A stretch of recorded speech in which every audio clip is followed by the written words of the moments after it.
Hello, welcome to the James Cooley Show. It's your life, and wow, this is another one of those great days to absorb a lot of great information. Um, we're going to talk about something that I believe that's important to us, to many of us, especially when we're older, but it also affects us when we are younger as well, depending on the situation or circumstances that we find ourselves in.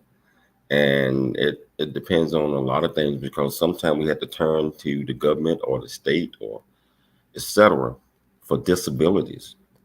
And there is a lot of myth around disabilities, and there is a lot of talk on exactly what this is and who is required to get it and the rules and regulations. So we're going to talk about that today with none other than Jordan Colbert. He's been on the show. I think this is his seventh time. And he always enlighten us every time we are graced with his presence. So before we get started with that, I gotta always bring my co-host Michelle Cooley on. How are you doing today, Michelle? Hey, I'm doing great, James. And yes, Jordan is he's a lifelong guest on the show. And he's gosh, he's very knowledgeable about a different array of topics. And you're right, the topic, today is about the myths around disability. He's going to educate the audience as well as ourselves on this specific topic and the details regarding that. So we're looking forward to this show today. Oh yeah, I mean it's a lot of information that you can pick up and learn from Jordan today, especially if you're pursuing that or if you already considered a disabled person. So I want to talk about that. Regardless, were you watching this show? Was you watching on E360 TV, LinkedIn, YouTube, Facebook, Twitter, etc.? Over 16 other different streaming networks. You can always be a part of the conversation by going to the comments, putting the question in, and asking any question that you want. So, Michelle, let's get this started. Why don't you tell our listeners what the title, purpose, and introduce this great guest of ours? Yes. The title of the show is The Myths Around Disability, and the purpose is getting to know assistive technology professional, Yale University's Associate Director of the Student Accessibility Services and published audiobook producer, Jordan Colbert.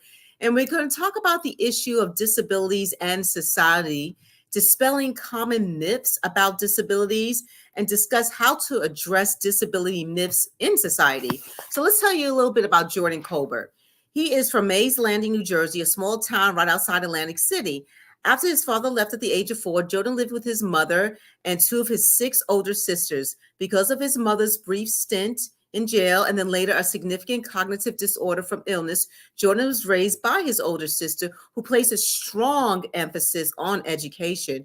It was this that helped propel him to receive a degree in classical studies from the University of Pennsylvania and a master's in marriage and family therapy at the University of Southern California. Jordan did his clinical work in high schools and substance abuse clinics as a psychotherapist and as a research intern at the Mindsight Institute in Los Angeles, California. After receiving his degree, he then moved to supporting students with disabilities through the use of technology at USC. He's credentialed as an assistive technology professional by RESNA and serves as the Associate Director of the Student Accessibility Services for Yale University.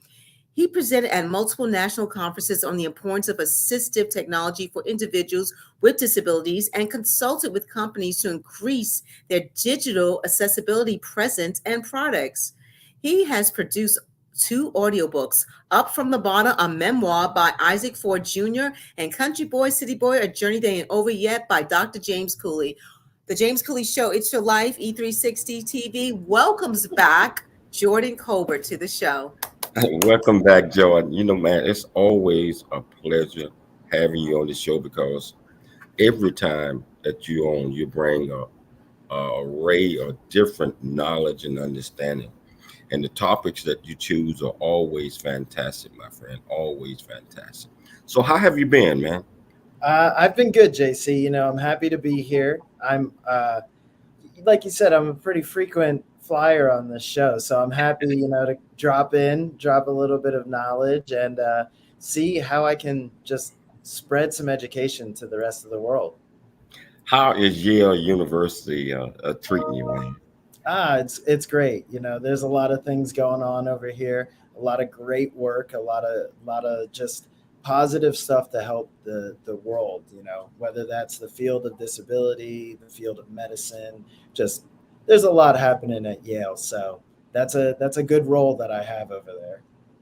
Yeah, so Jordan, first I'm gonna start off with, okay, so you got a mental health background um, as a psychologist that you've been working with a lot of kids and a lot of organizations, a lot of students. How has that intertwined help you out with being associate director at Yale and doing your day-to-day job?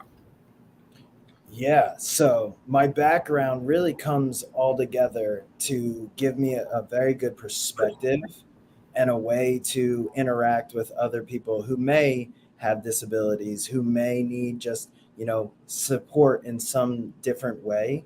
But because of my background, I do have a general knowledge of all of the disabilities that can be there. I mean, I can't know everything. I'm not a medical professional, but at the same time, I am able to look at the barriers that people have because of this thinking, this critical thinking that I've gotten from my classical studies degree, but also the empathy and the understanding of what somebody is going through from my mental health background.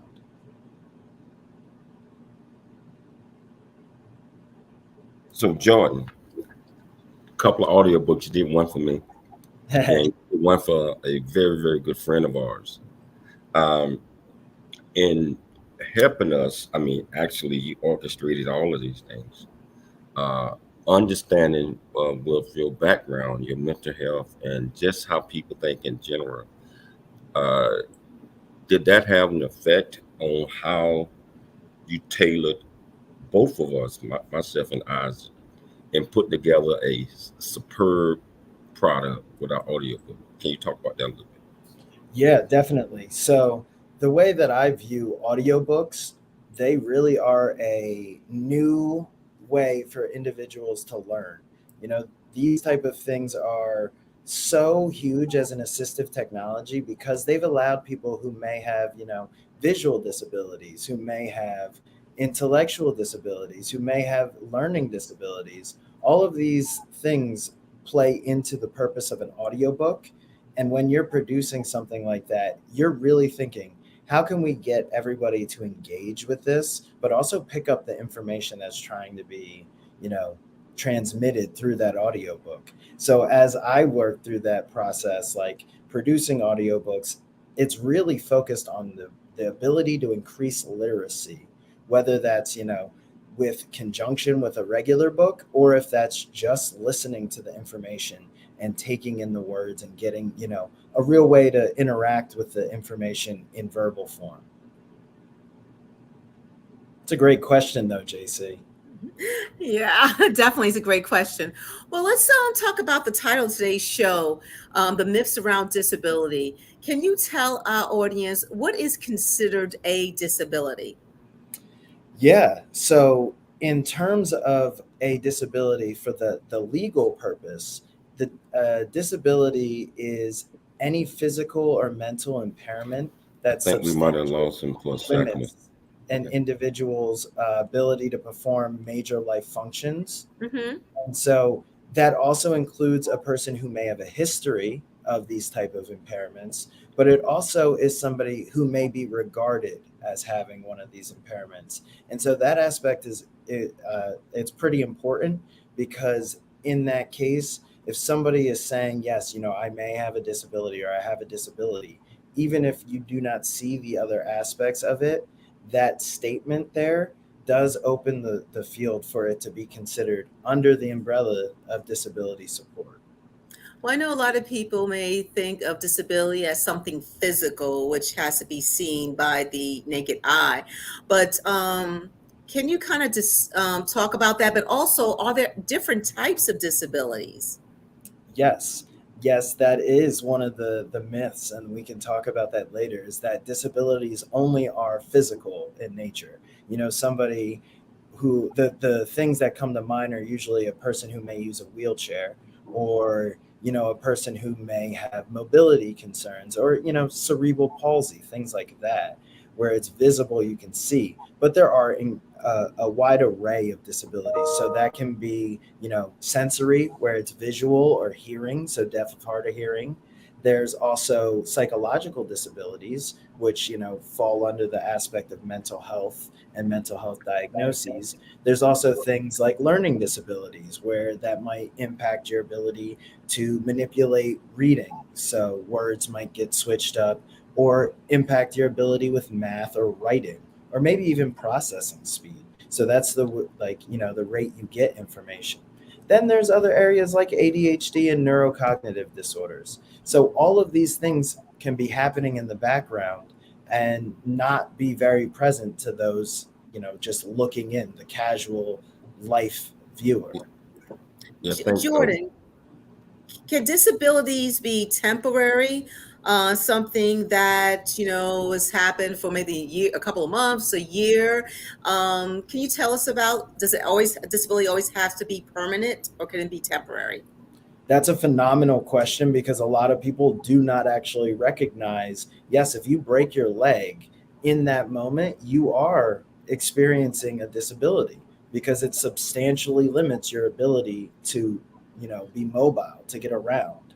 If somebody has a concussion, or it could even just be COVID at this point, getting COVID and the impacts of having COVID, or how that may play out with long COVID, that can be a disability. And right now, we're not even sure if that's temporary or permanent. So, there is a lot of fluctuation in what's a disability in that sense, in terms of the temporary. And in most cases, all humans are going to end up experiencing some form of temporary or permanent disability. I get that.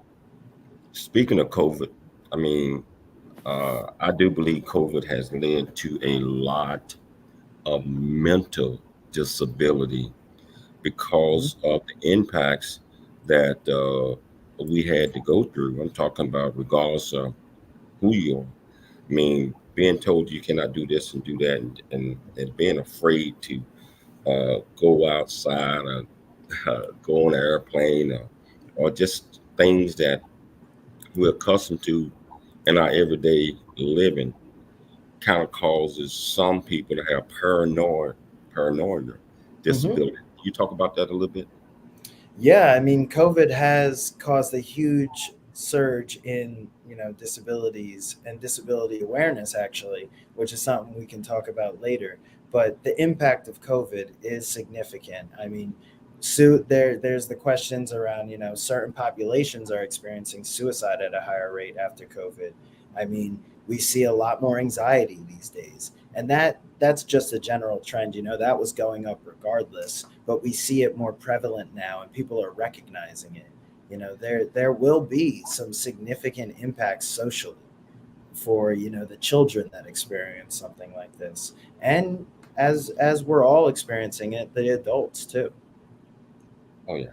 Tell you what, Jordan, we're gonna take a station break, but as soon as we come back, we want to talk about the history of disability, and also delve real deep into a lot of the other topics that we're going to discuss. So, if you want to be part of this conversation, please go to the comments and just allow StreamYard Facebook to show your picture, and you can ask this great guest any question you want to.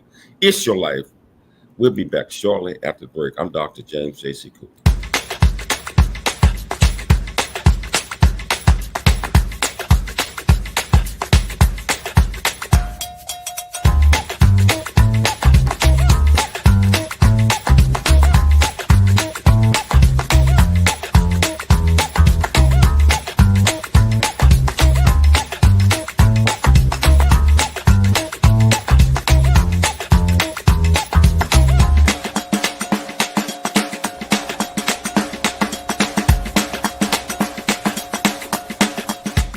Really get a chance to know who you are.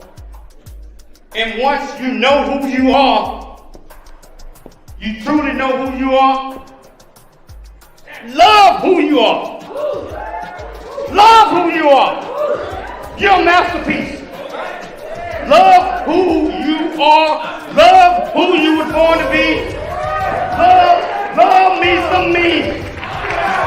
That's what I'm talking about. When you leave high school, you gotta know today or tomorrow, or hopefully today, what your plans are. Hopefully, there is no bad decision unless there is no plan. Create, collaborate, commit with confidence. Commit with what? Commit with what? And everything that you do. Hello. Hey, I'm James Cooley. I am the founder and CEO of the J.C. Cooley Foundation, Options, Opportunities, the Choice Program. Our primary mission is to help build the foundation of our youth and young adults and communities. And we encourage everyone to dream big, think big, and be big at everything you do. And the way that you do that is, first of all, you got to believe in yourself. You have to believe in yourself. You have to know that you are here for a purpose. You also have to be able to step out your comfort zone and do things that you probably didn't think that you can do.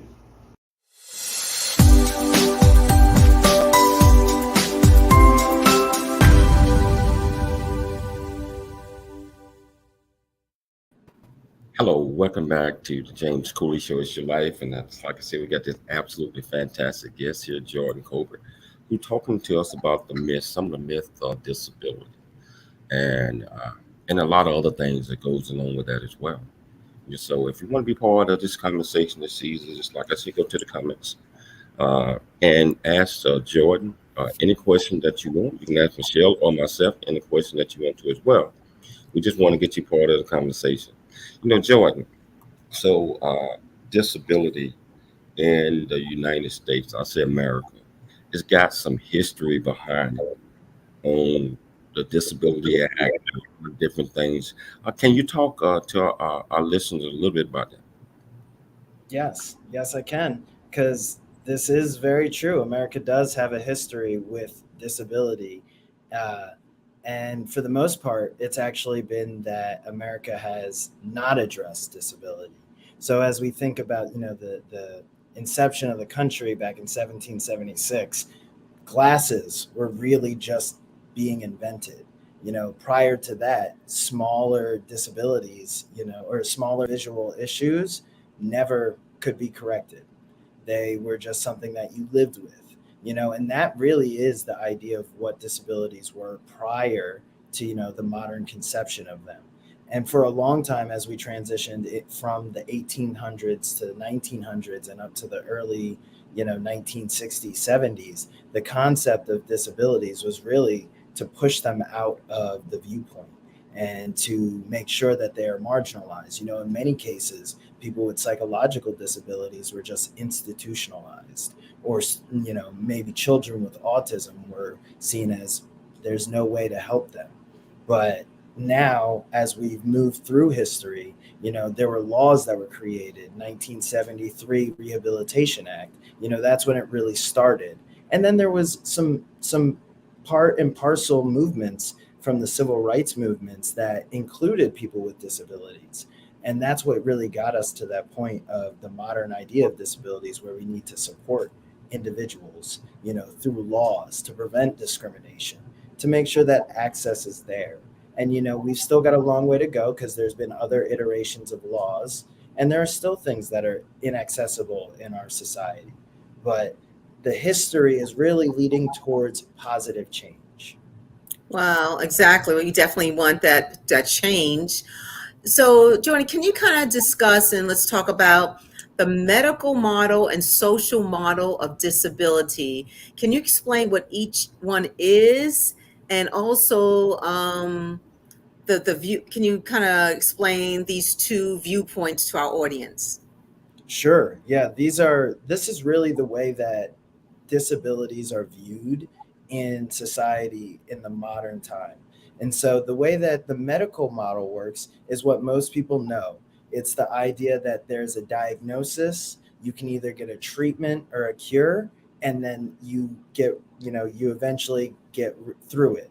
And that's it. It's something where it's just, okay, you go to the doctor tells you to do this, and it'll either get better or it'll be cured.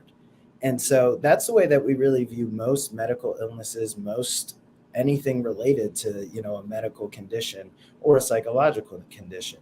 But there is a new viewpoint that has arisen with a lot of the laws and the modern conception of disability, where the social model is that disability is a social impact, where it's not the person that is the problem with a disability. It's the fact that society is not fully developed in an accessible way for them to be a part of the population and to have the same access. So in the social model, it's not, oh, we're going to cure you and you're going to get through this. It's, oh, this is something you're experiencing. How can we make sure the environment is not the problem to your barrier? Wow, that's very it's very interesting and just definitely educational. So I know you mentioned that it's all about, I guess, the way society is trying to handle those who have any type of disabilities. Why do you feel that, at least today, why society has not fully either comprehended or looked for ways to work with those who have any disabilities? Well, that in itself is a massive question that we're all trying to fully figure out. But a big thing around this is that this is a modern conception. Up until 1973, it was a-okay to discriminate against somebody and not allow them, to have access. And in the senses of modern, laws, disabilities, some things are grandfathered in. If you have a building that was created before the Rehabilitation Act, it doesn't have to be modified. Now, anything public, though, after 1973 does have to be modified if it's being rebuilt, or if there's a specific, access to the public that all people have available to them. People with disabilities need that. Now, these type of adjustments can be costly. They can be time consuming. And in that sense, a lot of people don't also understand why they may need to do this. I know that in some spaces, it's really like, well, why are you making me do more than what I would be doing? Like you're adding an extra burden on me, as opposed to looking at it as you're denying access to that person. It's more of a, this it just is inconvenient for me. And because these people have been marginalized, this population hasn't really had the ability to fully fight against these type of things. Because, when you're marginalized, you're not only fighting the system that's keeping you down, but you're also fighting, the barriers that you have just around you. Wow. You mentioned something earlier as relate to laws, and you also just mentioned something about old building structures, but the new constructions, there have to be certain things.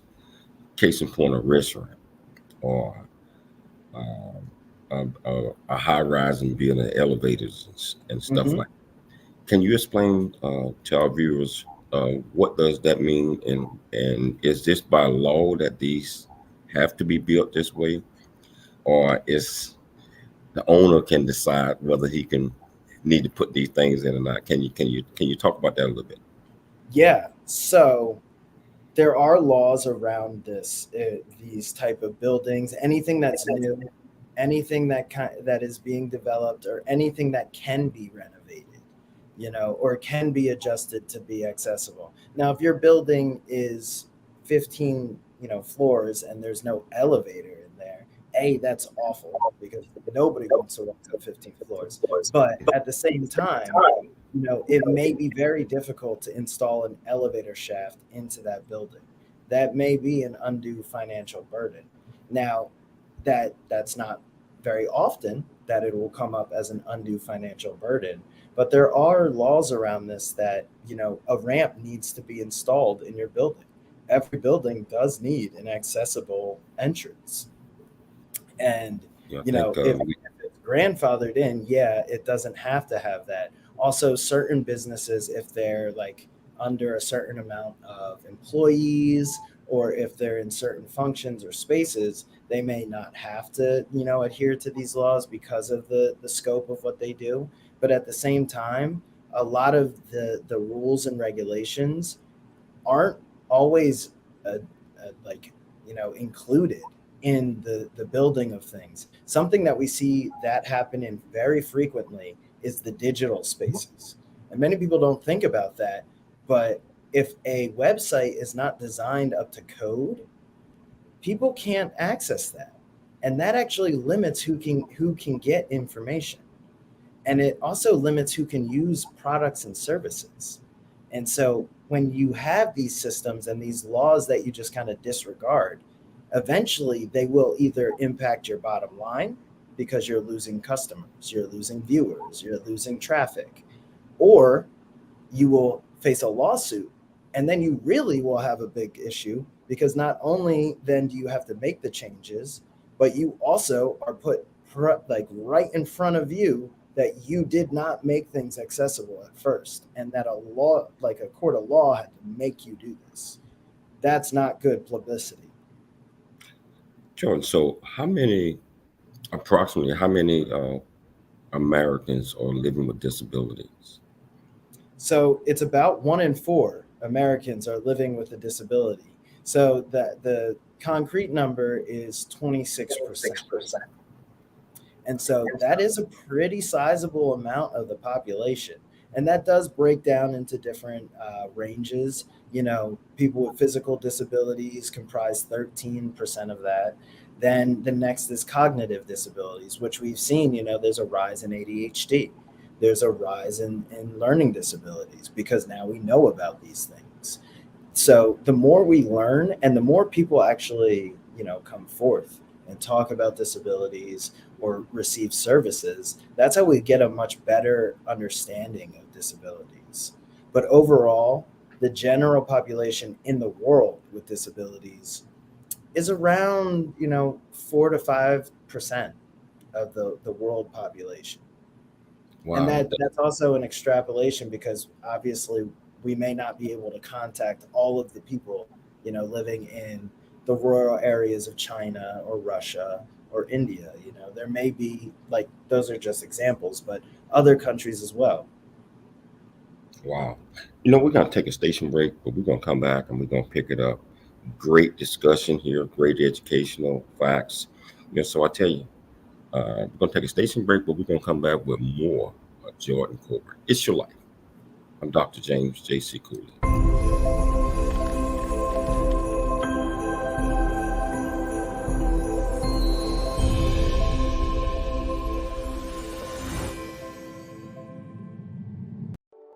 Noah Dingley here, producer of The James Cooley Show, It's Your Life. And the new audio version of James' book, Country Boy, City Boy, A Journey That Ain't Over Yet, is a must-have. James shares his true life story of struggle and success in America. It's both a cautionary tale and a roadmap to achieving the American dream. Get the new audio version of Country Boy, City Boy, A Journey That Ain't Over Yet by James Cooley on Amazon.com or wherever audiobooks are sold. Life is a series of circles and cycles, phrases and stages. These experiences teach you the lessons of life. You can either ignore them or embrace them. Welcome to It's Your Life with James Cooley. James is a motivational speaker, author, military veteran, and founder of the J.C. Cooley Foundation. James is here to equip you to strive for greatness and overcome adversity. It's time to get you equipped today for the challenges of tomorrow. Now, here's the host of It's Your Life, James Cooley. It's your life.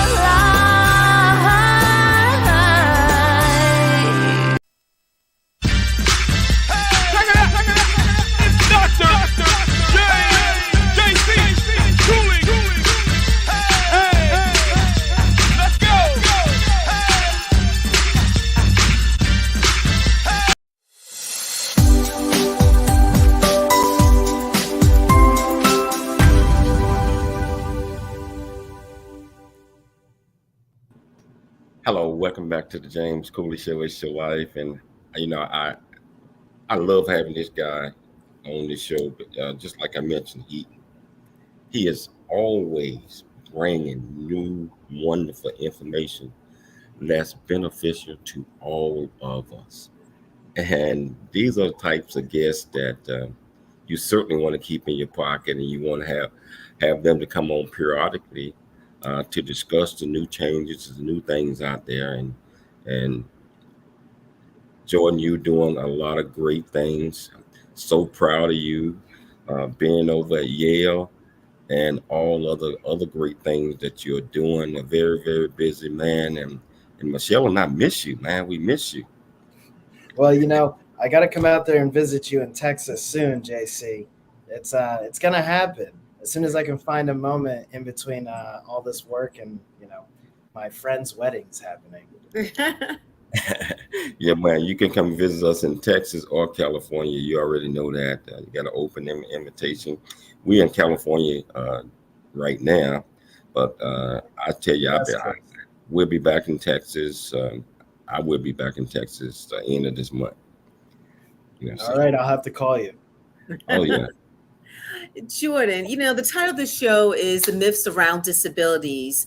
What are some of the myths people may have about visible disabilities? Oh, that's a really good question.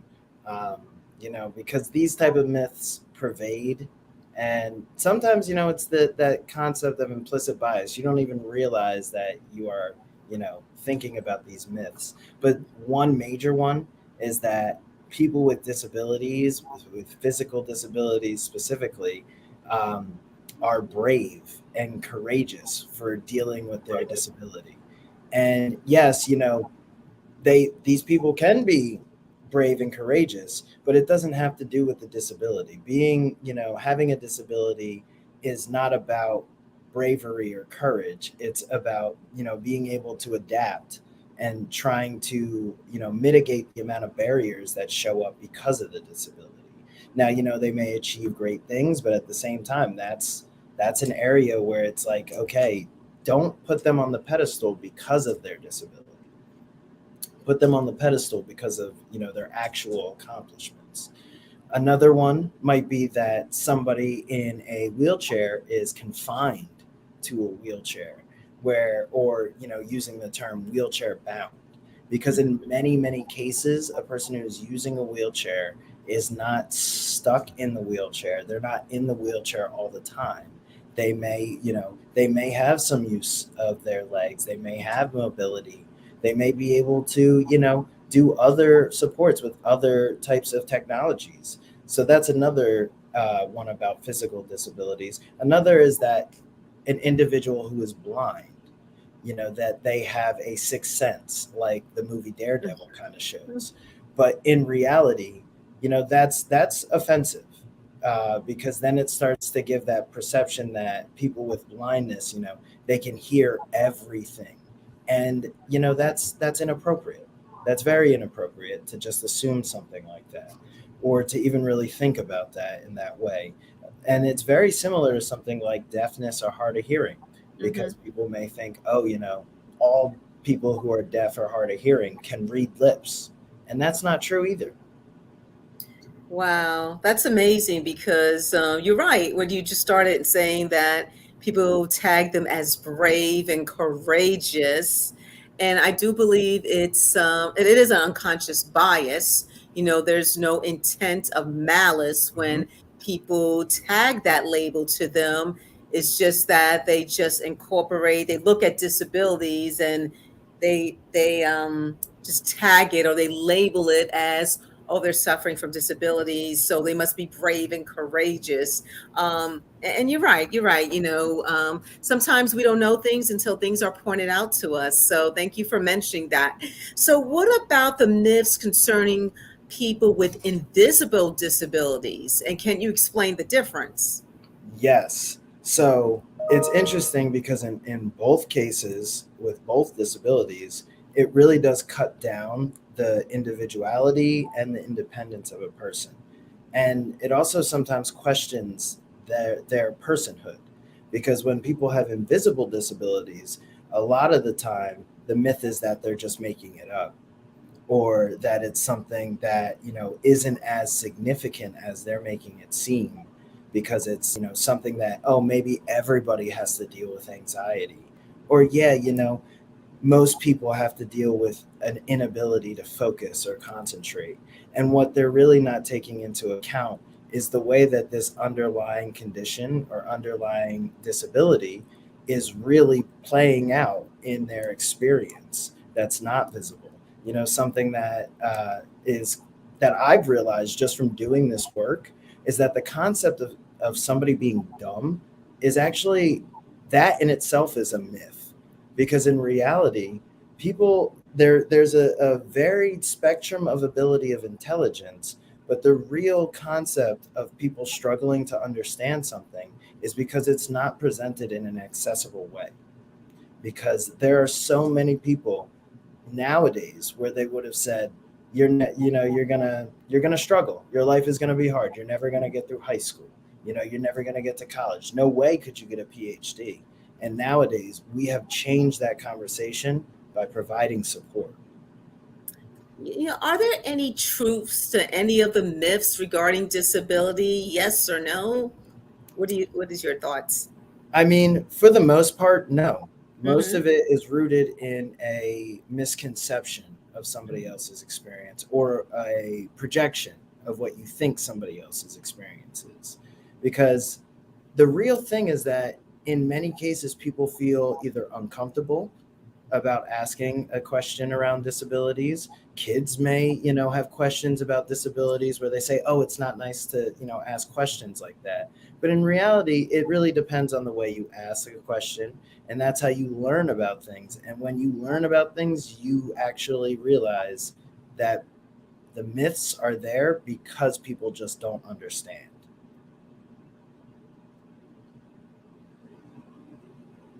Hey, JC, you're a little muted. Dr. Cooley, we cannot hear you. I'll follow up with I got question it. with I'm sorry, I'm back. Great. Technical difficulties, it happens. Oh yeah, I I had love it. stepped away for a second, and so and I forgot to turn it back on. My question to you, Jordan, was how do we dispel some of these myths in society, and so that people will get a better understanding that these are the truths, and these are some of the things that we need to be considerate about, and some of the things that we just need to be cognizant about as well. Yeah, so one of my favorite quotes is that awareness creates choice. And so when we inform people and we allow others to become aware of, maybe it's, an implicit bias, or aware of an explicit bias, or aware of, the way that somebody is addressing something is not appropriate. Once you're aware of that, you're making the choice then to continue that.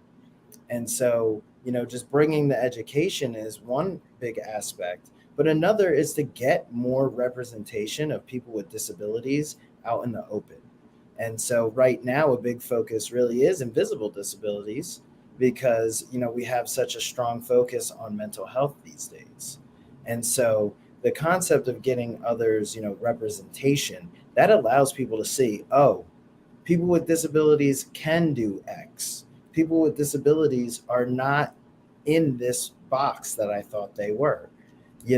This type of stuff is what really cuts at the heart of disabilities in society. Another aspect of it is really around the idea of just making the world accessible, and an idea of like, yes, this may not be how I do things, but other people may do things differently, and that's okay. Wow. So what are things that the average person can do to avoid perpetrating these myths? Yeah. Well, one thing would be to never assume, never assume that someone has a disability unless it's something that is, significantly visible. Like I said, if it's something where somebody's in a wheelchair or using a wheelchair, that's obvious. You can't hide that. If somebody has a cane, that's something that's obvious that you can't hide. And so it's not, assuming that they need help. It's asking if they need help. It's also educating yourself. That's another thing. Just thinking about things in a different way, because that's really what disabilities come down to, is that it's not an absence of ability. It's just different abilities. Oh yeah. So I tell you, all of this information is so great. Before I ask the next question, we're gonna take a station break because we got to pay the bills. Got to get And, paid. and I tell you, if you want to be part of this great conversation, again, it's not too late. You can just go to the comments section or whatever you're watching this on, and just send this great man any question you want to. We're going to take a break. We'll be back shortly after this with more of Jordan Colbert. It's your life. I'm Dr. James J.C. Cooper. Welcome to E360 TV, the live streaming and on-demand destination for influential voices and enlightened audiences. We offer trending, grassroots, and purpose-driven content across a diverse range of interests. E360 TV is more than just watching programs. We offer the ability to interact with live shows connecting audiences to real, authentic influencers and storytellers while streaming to millions of devices.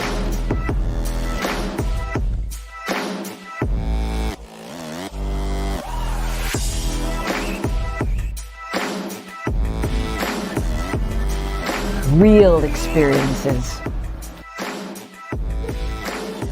Raw conversation. One destination for it all. E360 TV. Life is a series of circles and cycles, phases and stages. These are your experiences that teach you the lessons of life. You can either ignore them or embrace them. Welcome to the James Cooley Show. It's your life. James is a motivational speaker, author, military veteran, and founder of the James Cooley Foundation. James is here to equip you to strive for greatness and to overcome adversity. It's time to get equipped today for the challenges of tomorrow. Now here's the host of It's Your Life, James Cooley.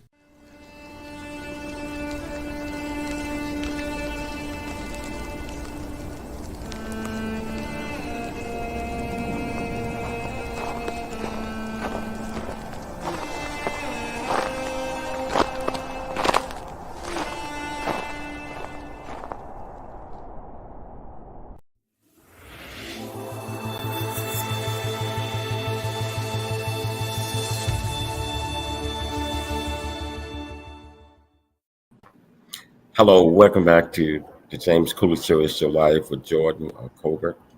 And I tell you, a lot of this stuff you're talking about, Jordan, I had no idea. And I'm sure that our audience did not have it either. But this is such a learning experience because I believe that you had mentioned 1 out of 4 or 26% of Americans have some form of disability. I believe that number has went up, just like I said, since Colbert, and just getting an understanding of what this is and some of the things that we do. I'm talking about not knowing or knowingly that could also make a person's life even more painful by assuming and making fun of and etc. It's not great, so I'm so appreciative that you're talking about this. My question to you is, since we got all this technology out there today, what roles does technology play in addressing these myths that you was talking about? Oh man, this is my wheelhouse for sure on this one. Technology is actually one of the best ways now to remove some of the barriers for disabilities. So there is a lot of concern around technology. Technology, as we saw earlier with you, JC, it'll fail. It'll fail when you kind of want to use it. But at the same time, technology is incredible. So, technology has opened a whole new world. Like we talked about with audiobooks, that in itself has allowed so many more people to have access to literature, to increase their own literacy and to understand comprehension around certain, written information. And so that's like technology that creates text to speech, which, right now they have that in a automated voice. But as things get better, I mean, I'm sure everybody's noticed Siri, Google, Alexa, they're getting smarter. They're getting able to understand things. So the technology is increasing there, and then there's other things like prior to the invention of a screen reader, individuals who were blind would struggle to use something like a computer. But with the idea of technology, a blind user can activate, the way can really explore a whole new world via the internet. And that's a huge removal of a barrier there. So technology plays a lot of roles in these type of things, along with, just the ability to record something. Recording has helped people with their memory, and that's very effective for things like cognition. So technology is really what I see as the future to removing a lot of these barriers. Speaking of technology, is there anything out there that you know of that's evolving that's going to even make it even better with technology? Yes. So I will say, like, the personal assistants, the automated assistants that now are out there. So, I mentioned the Googles, the Alexas, the Siris. Those are actually accessibility tools, because you have to think, not everybody can manipulate a phone. And that might take additional technology. But to be able to say, hey, I need a reminder for my medication, that is a huge, evolution. Amazon has a robot that they're coming out with called Astro that can actually be there as a role to support elders with disabilities who may have cognitive difficulties, or with others who may have, physical limitations, but may need to do something like feed their dog. A robot can be programmed to do that in a systematic way. And actually, you probably save more money on food in that case. But, there's other benefits of technology. Then, like I said, there's the audiobooks, the screen readers. We're getting closer to things like presentation technologies. And I mean, Zoom in itself is a huge assistive technology. Wow.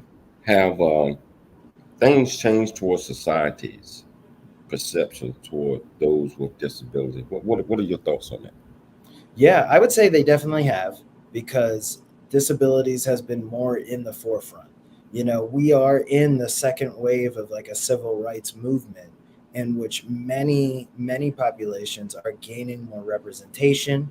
They're getting their experiences put, out in front of others. Social media in itself has helped both to hurt and support the idea of progress in this area, because people can now see, this is your experience. I had no idea that you lived through something like this. I had no idea that was what it takes for you to just get out of the door in the morning. These type of things have caused the perception of society to move forward and say, oh, yeah, of course we need to fix this, because that sounds terrible that you have to, go around the entire building to get inside just because there's only one accessible ramp. Or, somebody has told you that you are stupid because you may have stuttered when you read out loud. And it's like, no, that people understand that bullying and things like that are not as appropriate anymore. And so society is changing. It's slow. And that's the way that all things are when you have 7 billion people in a world. Nothing's going to really change overnight, but it's about that incremental progress. What is the school system doing? I'm talking about in class differently now, since they know a lot more about disabilities, Have they made any changes in that you know of Yeah. inside the school system? If so, can you talk about it? Yeah, I mean, we look at the K through 12 system because that's a big focus on where accessibility is important, because there is a law called the Free and Accessible Public Education that everybody is entitled to because of the IDEA Act. And so that's Individuals with Disabilities Educational Access Act. And so because of that, there are a lot more people who have understood, if your student or your child is struggling in school, you have a right to ask the school system to assess them for a disability at no charge to you, at least in the public school realm. That is true. And then they have to implement accommodations. And because of some of these rules, things have changed where now they're implementing more technology. Students who have disabilities may need things like extended time on their exams, because everybody else can process the information in an hour, but somebody with ADHD who's struggling to stay concentrated or may have other difficulties like that they're experiencing, they're not processing the information at the same speed. So that's a area where it's like, oh, those students don't have to be impacted by something like this. So there's a lot changing in that field along with technology increase.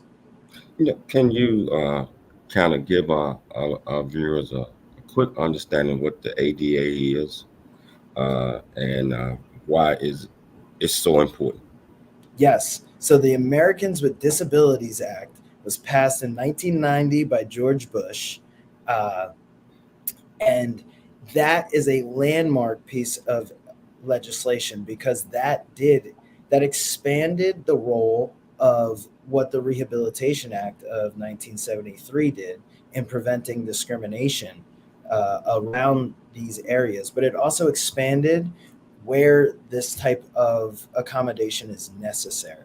And so this is where we get a lot more of the forward-thinking ideas, around education, around the workplace. A lot of these more concrete rules and laws and guidelines were developed with the Americans with Disabilities Act. Wow. Where can people that want more information on the topic of disability, what would you tell them that give them some ideas of where they can get this information? Yeah, that is a great question. So there's the CDC, that has the general statistics information around disabilities. But then there are also a number of organizations that work with disabilities. So, the Department of Rehabilitation works with disabilities, Department of Veteran Affairs, they work with disabilities. You can always go to their websites for information. And then there's other, major organizations that are out there pushing accessibility. So, I'm part of this, the Rehabilitation of Engineers Society of North America. That is a disability related organization that pushes technology for rehabilitation. So there are a lot of resources out there. And if you're interested in, higher ed, there's the organization called Association of Higher Education and Disability, also known as AHEAD. And so there's all these organizations that you can reach out to or you can look into for more information. But then there's also specific organizations, the American Printing House for the Blind, the National Braille Institute. There are organizations designed through different major, public figures. Obama pushed, that development of the Crip Camp video. That's a great resource as well to go and look into. But there are a lot of resources out there. Just make sure that you're looking at something that's reputable.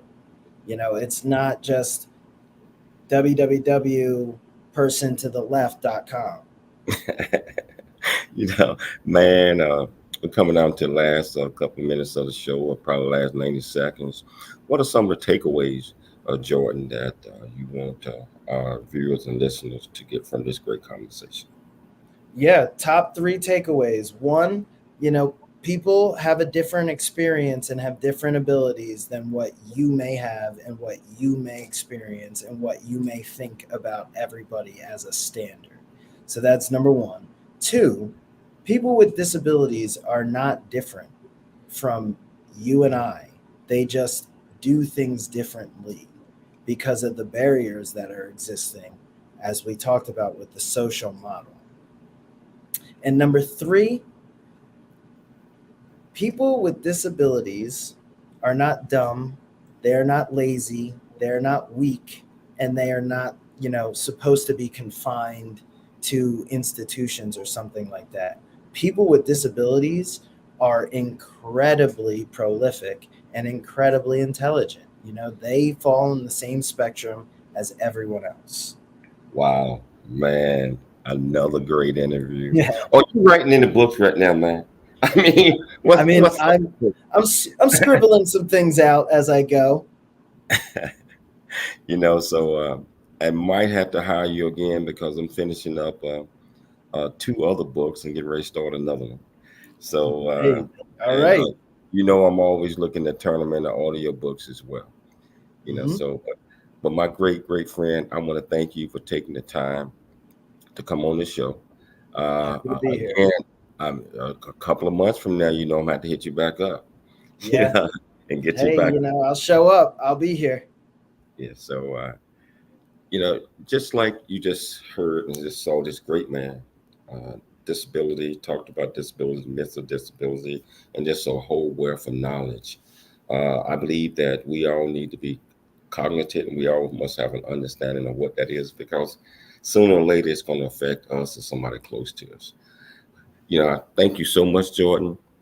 Thank you, listeners, for taking the time to listen to the show. We'll be back tomorrow, same time, same place. Always dream big, think big, and be big at everything you do. It's your life. I'm Dr. James Cooley.